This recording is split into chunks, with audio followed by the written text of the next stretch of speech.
Di segmen sebelumnya tadi kita bicara di sini soal pendidikan. Nah, saya ini malam hari ini kedatangan ini tamu yang pintar-pintar banget loh.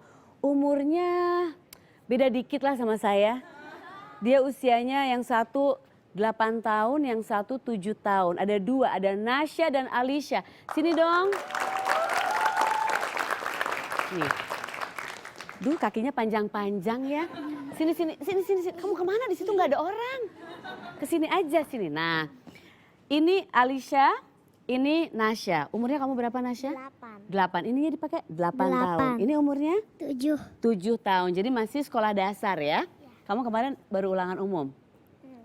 Udah selesai ya? Kemarin baru selesai ulangan umum. Kalau kamu itu sekolahnya di?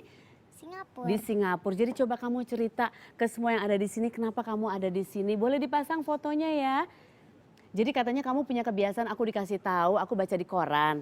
Katanya Nasya ini kemarin-kemarin waktu mulai lagi exam week, kamu belajarnya sambil ngapain?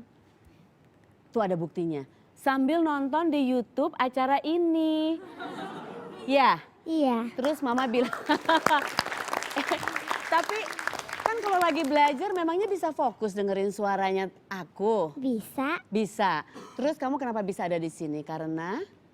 Suka sarasehan. Iya, suka sarasehan. Dan Nasya ini katanya kemarin dijanjiin oleh ibunya kalau belajar sambil nonton, tapi kalau dapet juara kelas dia boleh diajak ke sini untuk nonton. Jadi kemarin kamu juara kelas ke? 3. Yeay! Kamu juga besok nilainya harus bagus ya? Tos dulu. Thank you Alisha, thank you Nasya. I have something for you. Ini kenang-kenangan, sama-sama sayang. Boleh kembali ke situ? Oke, ini aku ambil. Nah, tamu berikutnya ini pengajar muda, Trisa Melati. Hai, apa kabar? Muah. Muah. Silakan duduk Trisa. Lucu ya? Lucu banget. Masih kecil-kecil. Aku dulu waktu umur segitu belum pernah juara kelas. Pengajar muda, jadi kemarin itu selama 1 tahun kamu punya pengalaman mengajar di mana? Aku ngajar di Kabupaten Muara Enim, Sumatera Selatan. Selama 1 tahun? Betul. Pengalamannya gimana tuh? Itu siapa yang kamu ajarkan di sana? Saya waktu itu dapatnya ngajar kelas 5 SD. Terus pokoknya nama desanya tuh Air Guci. Jadi dia tuh masuk ke desanya itu desa tapi masuk lagi pelosoknya lagi Jadi gitu. masuk ke dalam Iya. jadi pedalaman Jadi lah ya? kalau kita bilang desa itu tuh udah jalan aspal gitu. Oke. Tapi tempat saya ngajar tuh masih jalan tanah kayak gitu. Nah itu kamu bisa dapat pengalaman seperti itu gimana tuh? Apply atau gimana sih ceritanya waktu jadi pengajar muda? Jadi waktu itu saya baru pulang dari sekolah di Belanda, terus pulang ke Indonesia, terus saya lihat poster Indonesia Mengajar. Terus lihat waktu itu di posternya itu ada pengajar-pengajar muda yang angkatan pertama waktu itu. Mereka foto bareng anak-anak yang mereka ajar, terus kayaknya bahagia banget gitu kan. Terus ini kok kayaknya seru banget gitu. Terus saya cari-cari tahu, terus dapet tuh slogannya, setahun mengajar seumur hidup menginspirasi. Iya. Gitu. Terus langsung, waduh, aku juga pengen yang menginspirasi nih gitu kan. Terus akhirnya cari tahu lagi gitu kan. Dan akhirnya saya pikir oke, ini ternyata kesempatan yang baik ya untuk mengenal Indonesia lebih dekat, lebih dalam. Karena kita 1 tahun mengajar gitu kan, tinggal bersama masyarakat gitu. Terus juga saya selama ini ngerasa, oh ya selama ini saya ngerasa udah dapat pendidikan yang bagus gitu kan. Terus udah gitu udah ada kesempatan juga untuk dapat beasiswa gitu. Dan itu kan nggak semua anak di Indonesia mendapat kesempatan itu gitu. Jadi akhirnya, kamu yang berbagi ya? Betul, akhirnya oke, kalau gitu aku juga pengen berbagi. Aku pengen gimana caranya supaya si pengalaman yang saya punya ini bisa juga dirasakan oleh anak-anak yang lain. Nah, gitu. setelah kamu di sana setahun, dibanding sebelum kamu ada di sana, atau mungkin ada pengajar muda yang lainnya sebelumnya, kamu atau mendengar nggak perbedaannya, dampaknya itu seperti gimana sama anak-anak di sana? Sebenarnya sih kan memang Indonesia Mengajar kan tujuan utamanya itu adalah perubahan entitas perilaku. Jadi itu kan namanya kita mau mengubah perilaku itu kan nggak bisa. Habit ya, betul, itu kan nggak bisa yang bahkan nggak bisa cuman setahun gitu kan. Jadi emang saya waktu itu ada pengajar muda sebelum saya, dia juga. Jadi sebetulnya kerjaan kami itu tuh berkelanjutan gitu. Jadi berarti kalau kita kayak ladang itu yang sebelum saya itu kayak membuka membuka ladangnya, terus saya yang menggarap tanahnya, terus yang ntar yang menanami gitu kan.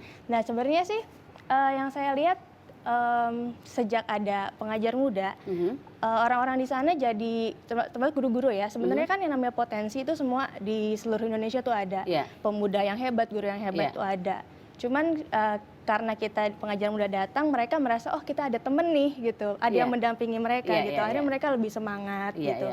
Terus kita juga kayak anak-anak saya gitu, anak murid-murid saya, biasanya kan karena bayangin ya di pelosok gitu kan ya di desa gitu, mereka nggak pernah ikut lomba gitu kan, karena mereka nggak pernah dapat informasi gitu. Sebetulnya mereka hebat-hebat ya, mereka nggak pernah ada informasi untuk ikut lomba-lomba ini. Terus kita jadi semacam jadi ada pembuka jalan lah gitu. Ini kita ada lomba, kita informasikan ke mereka.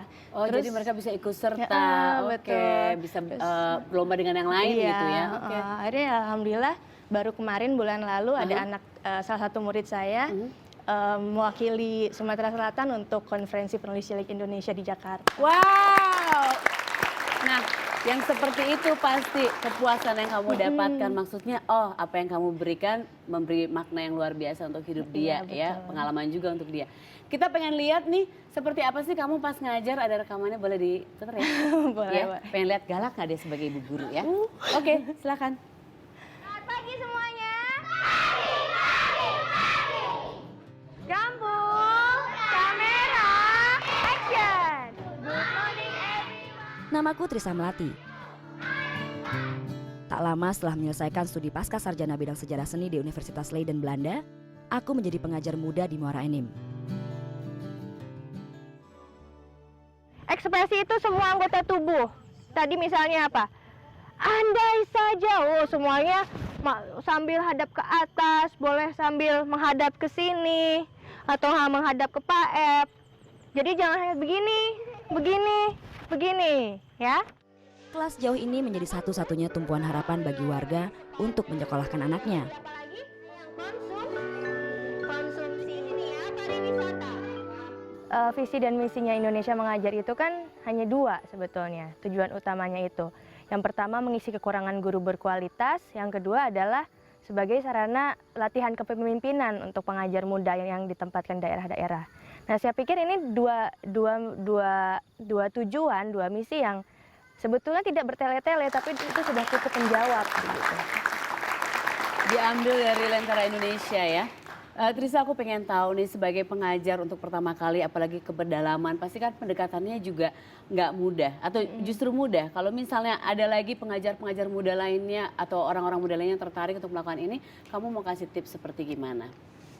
Kalau saya sih kebetulan saya dapat masyarakat yang sangat terbuka, terus anak-anak saya juga sangat terbuka. Jadi mereka itu dari pagi, setiap pagi tuh mereka pasti jemput ke rumah. Ibu, ayo kita berangkat ke sekolah gitu. Mereka setiap semangat pagi. Banget, jadi jadi nggak ada kesulitan dong di awalnya. Nggak ada kesulitan, dan sebenarnya juga tipsnya sih sebetulnya kita itu kan di Indonesia Mengajar itu juga kita nggak cuma menjadi guru, tapi kita menjadi bagian dari suatu masyarakat, kita menjadi keluarga dan kita juga akan mendapatkan keluarga gitu. Jadi yang penting sih kita terbuka aja, kita jujur, kita terbuka, yang penting kita punya niatan baik.